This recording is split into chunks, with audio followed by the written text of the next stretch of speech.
This is Love in Deep Space, Under Deep Space, Chapter 5. We begin at home where we are opening up the letter our grandmother left us that is filled with experimental data and papers. The first experimental data we go over is a log that states the subject's heart was stable for 72 hours. Assessments indicate that the fusion between the ether core and a heart was a success. Then we go over 3 fluctuation tests. The first test shows that the ether core was charged to a level 2 and the heart was stable. The second test, the ether core was charged to a level 3 and the heart was stable again. Then it jumped to fluctuation test 12. In this we find on the paper, it's scribbled in handwriting, the ether core has reached energy level 7 and that the subject was showing abnormal signs.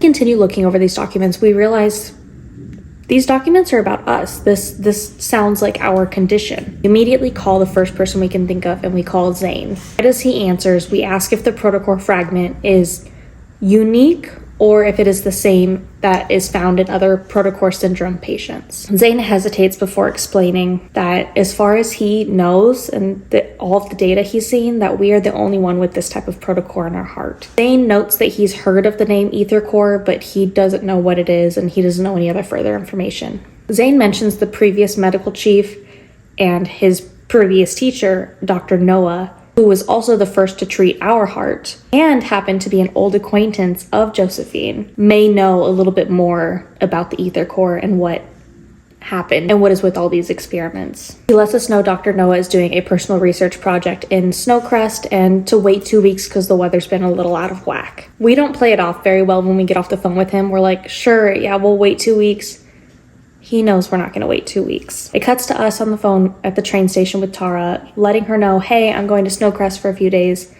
And we play it off that we're just taking a vacation and we're finally taking that time off that everyone has been asking us to take. After that phone call, we end up running into Zane at the train station ordering 2 lattes. He says that Dr. Noah had asked for him weeks ago and this is finally the time that he was able to go. He then proceeds to ask us if we want to have lunch together. We say yes.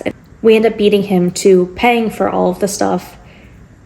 And he gives this adorable, shocked look for just a split second and then kind of goes back to his stoic self, which I thought was very cute. Once we pay, we realize he ordered 2 lattes and we're like, wait, that's are you with someone? And all he says was, did I say we met by chance? So he knew that we were going to go the next day that we got off the phone with him to Snowcrest. We're stuck waiting on the train delays and Zane notices us deep in thought. He lets us babble on about our worries and just kind of sits there and lets us get all of this off of our chest, diligently listening and, appreciating everything that we have to say. He then proceeds to offer us more comforting words, that the protocore energy is a power made just for us, and that we'll live for a long time, long enough to figure out what this is all about and what's happened to us. Over the loudspeaker, we get notice that the train is officially delayed for the night, and that's when we see a crowd of hunters run past. We rope Zane into helping these hunters so that we can get a quicker way to Snowcrest versus having to wait the night. When we arrive in Snowcrest, we're greeted by an adorable Arctic fox named Pi. Zane is playfully upset that Pi is instantly connected to us,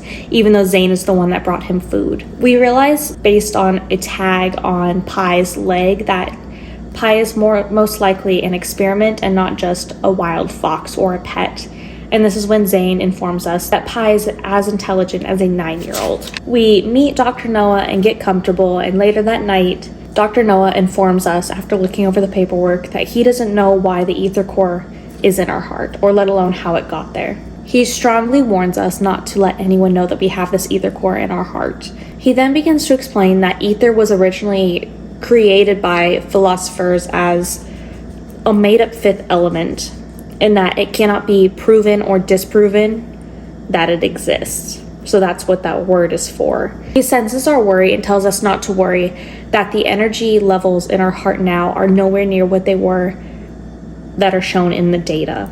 His assumption for this is that something happened in one of those experiments, likely an accident towards one of the last ones, that caused the reduction in the ether core's power. Dr. Noah tells us that when he first started to treat us, he tried to reach out to all of these researchers that were experimenting on us. They had all either passed away or disappeared. He did know of one researcher that managed to escape to the N109 zone and now works for Onychus. Later that night, we're sitting down by the fireplace, just worried and very much in our head, and Zane beckons us from outside to see the Auroras. There's a bit of awkwardness between us, so we ask him about the large mountain behind him, and he informs us that's Mount Eternal. Mount Eternal had an anomalous protofield years back in a big accident, and Zane mentions his friend passed away in that accident. In the midst of our deep conversation about grief and the grieving process, the Auroras pop up in the sky. We make a small statement about how beautiful they are, and it's a shame that we only get to see them for such a short amount of time. And in this moment, Dr. Zane makes us a little snowman using our evil, and he does such an adorable thing of making it in our likeness, and he kind of looks back from us to the snowman as he makes its little face. He gives it to us to say we could leave this behind so it can watch the Auroras in our place. And we ask him if he's leaving anytime soon, and he says no. So we give it back to him and say, will this make you think of me? And he does a very, very quick smile, and it is so adorable. But he quickly says no. If I do think of you, I'll just call you instead.